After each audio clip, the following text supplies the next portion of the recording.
Let's go over the top 10 sleepers to target late in your fantasy drafts coming up next on Beat the Odds. Don't go anywhere.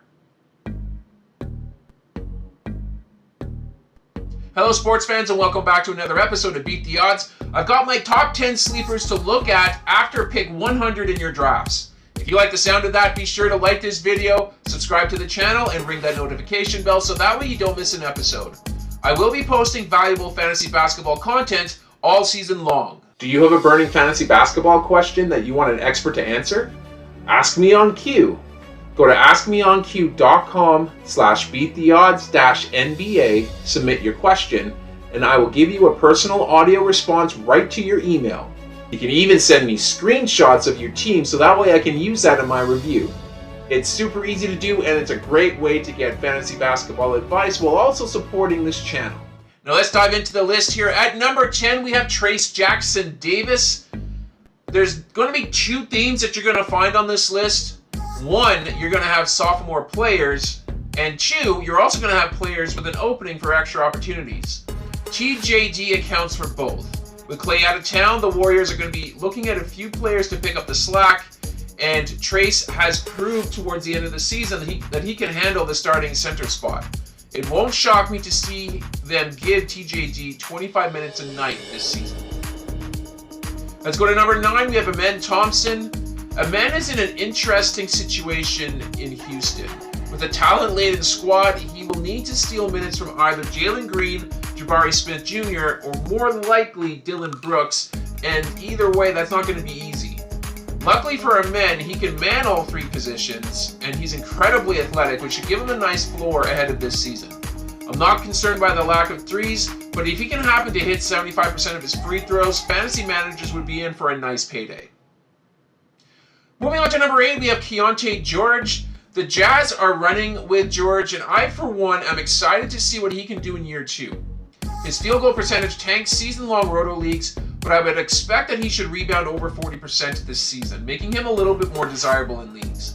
George will start, and he won't be challenged in his role, so we should see his minutes rise past 30 minutes per game.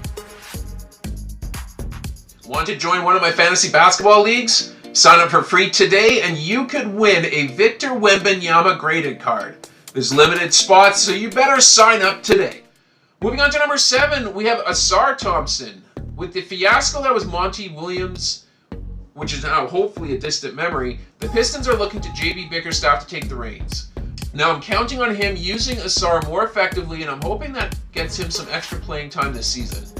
He has the athleticism to put up close to 3 stocks with 8 rebounds a night if he can get over 30 minutes per game. Moving on to number 6, we have Scoot Henderson. Like Keyonte, I expect Scoot to be a much better shooter this season. The sophomore trend continues, and I think he's primed to blow past his ADP this season.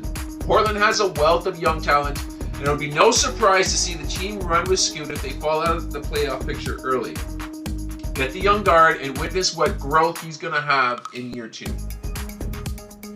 Let's move on to number 5. We have Jonathan Kuminga. With TJD and Draymond Green in the fold, it's tough to kind of see how Kuminga is going to benefit from any extra touches, but there is a world where I see the 3 on the court at the same time. Kuminga is a slasher. You don't want to be in one of his posters. So for fantasy purposes, he should be a good source of field goal percentage while lacking a 3-point presence. Hopefully, we see more stocks from him this season. Let's go to number 4. We have Malcolm Brogdon. Brogdon is being slept on big time. He's one of the most underrated point guards in the league on a Wizards roster destined to get the best shot at Cooper Flag next summer. Aside from a lack of stocks, that's really the only issue that I would have with drafting him, as I expect that his minutes are going to fade as the season winds down and Washington showcases its younger talent. But enjoy the ride for the first half at least. Are you looking for expert advice for your upcoming basketball drafts? Well, I've got you covered. I've got my top 100 players in points, head-to-head, and roto leagues, as well as the top 10 players for each position. And best of all, it's absolutely free. That's right. To cash in on that, be sure to check out my draft kit playlist at the end of this episode. Moving on to number 3, we have RJ Barrett. RJ has a good shot at leading the Raptors in scoring this season. He's going to play a major role next to Emmanuel Quickley and Scotty Barnes as they rebuild this squad. His free throw percentage is concerning, which is why he typically falls outside the first 100 picks year after year. But his at-the-basket play is very encouraging, and his three-point shot is a real weapon. This will likely be the cheapest 20-point scorer that you're going to be able to draft this season. Moving on to number 2, we have Brandon Podziemski.